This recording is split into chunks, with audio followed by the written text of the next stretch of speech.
के साथ। आज की कहानी का नाम है डरावनी काली रात।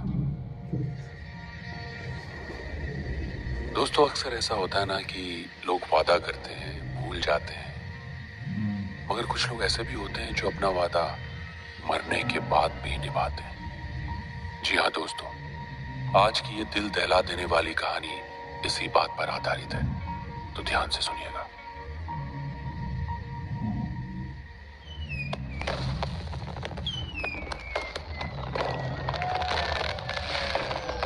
उल्गा मनाली में बसा एक आधुनिक कस्बा जो ऊंचे ऊंचे पहाड़ियों और घने जंगलों से घिरा हुआ था। वो न्यू ईयर की रात थी। नताशा अपने पति का बेसब्री से इंतजार कर रही थी। नताशा का पति अक्षय पिछले 2 दिन से बिजनेस के सिलसिले में बाहर गया हुआ था और उसने नताशा से वादा किया था कि वो न्यू ईयर की शाम तक हर हाल में लौट आएगा और न्यू ईयर अपने परिवार के साथ ही मनाएगा। रात के 8 बज गए थे मगर अक्षय अभी तक नहीं आया था। उसका मोबाइल भी स्विच ऑफ आ रहा था। कुछ देर बाद नताशा को डोरबेल बजने की आवाज सुनाई दी और उसके कानों में अक्षय की आवाज टकराई। नताशा, नताशा दरवाजा खोलो, मैं आ गया हूं। अक्षय की आवाज सुनकर नताशा चौंक गई क्योंकि अक्षय की आवाज में एक अजीब सा भारीपन था। हाँ जरा रुकिए, मैं अभी आई।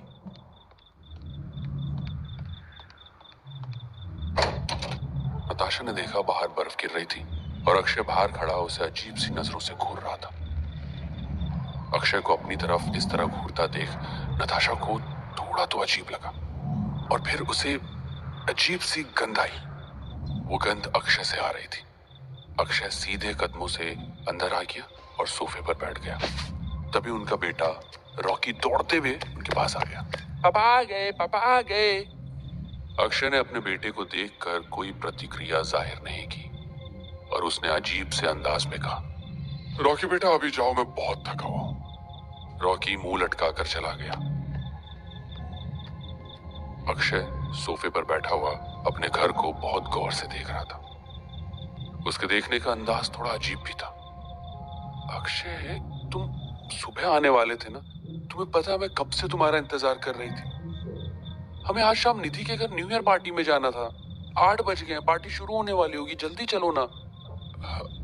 देखो नताशा, मैं यहाँ थोड़ी देर के लिए आया हूँ, मुझे वापस जाना एक जरूरी काम से, तो मैं वापस चले जाऊंगा, ओके? इतना कहकर अक्षय ने अपना सर थाम लिया और उसके चेहरे पर दर्द झलकने लगा। अक्षय, तुम ठीक तो हो ना? हाँ, मैं ठीक हूँ, बस थोड़ा सा थका हुआ हूँ, इसलिए सर दर्द कर रहा है। ऐसा भी क्या जरूरी काम आ गया? 2 दिन से तुम बाहर थे। तुम पहले तो सुबह आने वाले थे, अभी इतनी लेट आ रहे हो और फिर बोल रहे हो जाना है। रॉकी का दिल टूट जाएगा, बेचारा कब से खुश होकर घूम रहा है कि पापा आएंगे तो हम पार्टी में जाएंगे। कम से कम उससे ठीक से बात तो कर लो तुम। नताशा की बात सुनकर अक्षय की आंखें अचानक लाल हो गई और उसने गुस्से से नताशा की तरफ देखकर कहा, मैं बस यहाँ पर तुमसे मिलने आया था नताशा, और अब मैं जा रहा हूँ। अक्षय के इस अंदाज को देखकर नताशा हैरत में पड़ गई क्योंकि वो अक्षय को अच्छी तरह से जानती थी। अक्षय ने कभी भी उससे इस तरह से बात नहीं की थी। अक्षय के इस रवैये से वो गहरी सोच में डूब गई। नताशा इससे पहले अक्षय से कुछ कहती कि तभी उसके नाक में फिर से वही गंध टकराई। नताशा ने अपनी नाक पर रुमाल रखकर कहा, अक्षय, ये कैसी बदबू आ रही है तुमसे? किस तरह की बदबू? अक्षय की बात सुनकर नताशा सोच में पड़ गई कि उसे जैसे कुछ याद आ गया और उसने अक्षय की ओर देखकर कहा, ऐसी बदबू जैसे किसी मुर्दे से आती है। नताशा की बात सुनकर अक्षय हंसने लगा।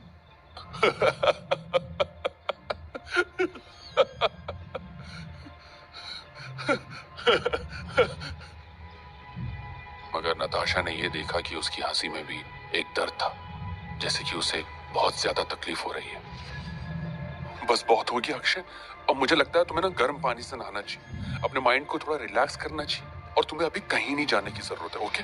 थोड़ा रिलैक्स करो, तुम सुबह जाओगे। सुबह तक मैं वापस आ जाऊंगा नताशा, ये मेरा वादा है। वादा वादा वादा, हर बार वादा करते हो।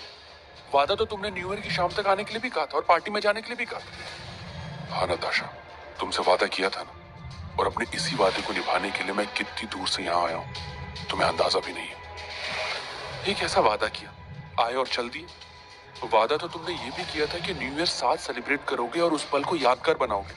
नताशा की बात सुनकर अक्षय ने अजीब अंदाज में नताशा की ओर देखकर कहा, मेरी बात का यकीन मानो नताशा, तुम इस न्यू ईयर को जिंदगी भर नहीं भूलोगी। तुम्हें हमेशा ये न्यू ईयर याद रहेगा। इतना कहकर अक्षय उठ खड़ा हुआ और उसने नताशा की तरफ देखकर अजीब अंदाज में कहा, मैं चलता हूं नताशा।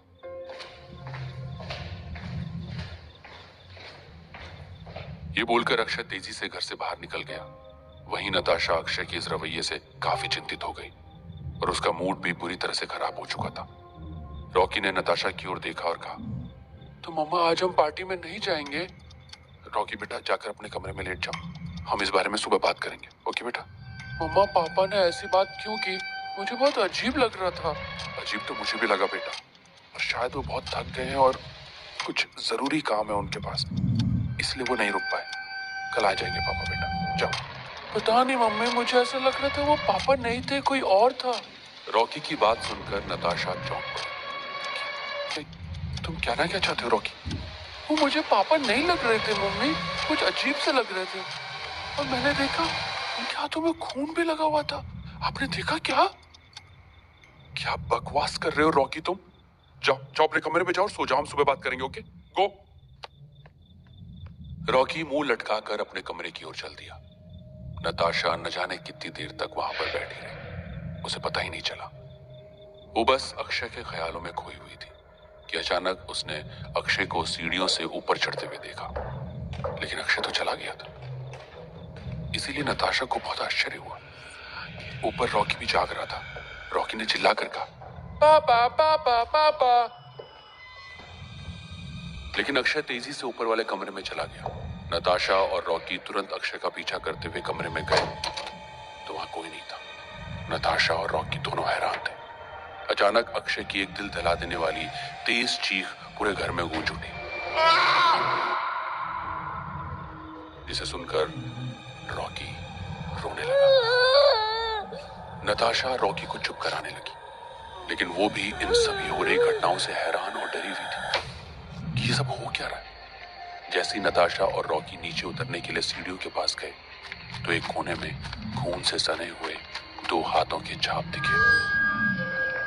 रॉकी उन्हें देखकर डर गया और नताशा भी, क्योंकि वो छाप अक्षय के हाथों के थे और ताजे खून से बने हुए लग रहे थे।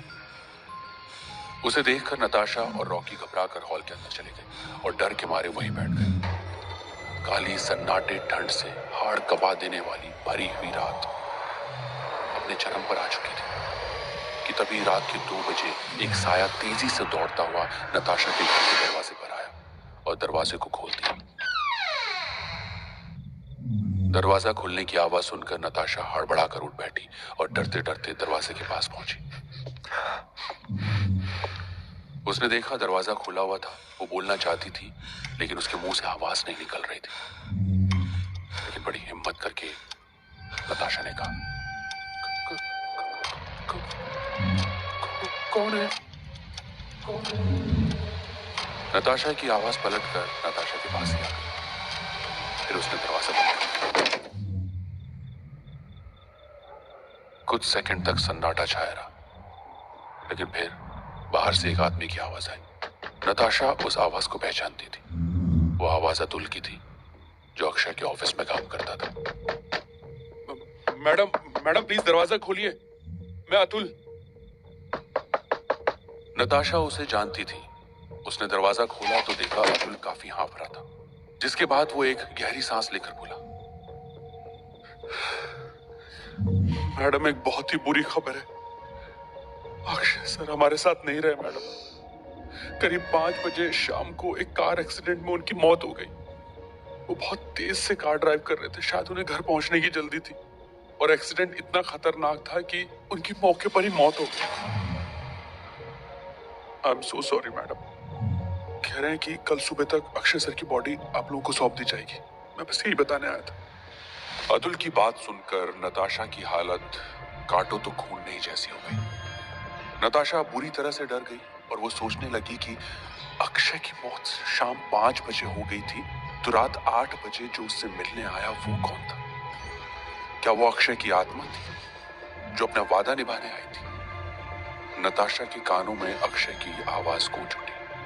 तुमसे वादा किया था और अपने इसी वादे को निभाने के लिए मैं कितनी दूर से यहाँ आया हूं, तुम्हें अंदाजा भी नहीं है। तो क्या वो अक्षय की आत्मा थी? नताशा इस रहस्य को आज तक नहीं समझ पाई। अगर अक्षय ने मरकर भी अपना वादा निभाया है तो नताशा के लिए उसका ये वादा काफी खौफनाक वादा रहा। और जैसा कि अक्षय ने कहा था, नताशा आज तक उस न्यू ईयर की रात को नहीं भूल पाई है।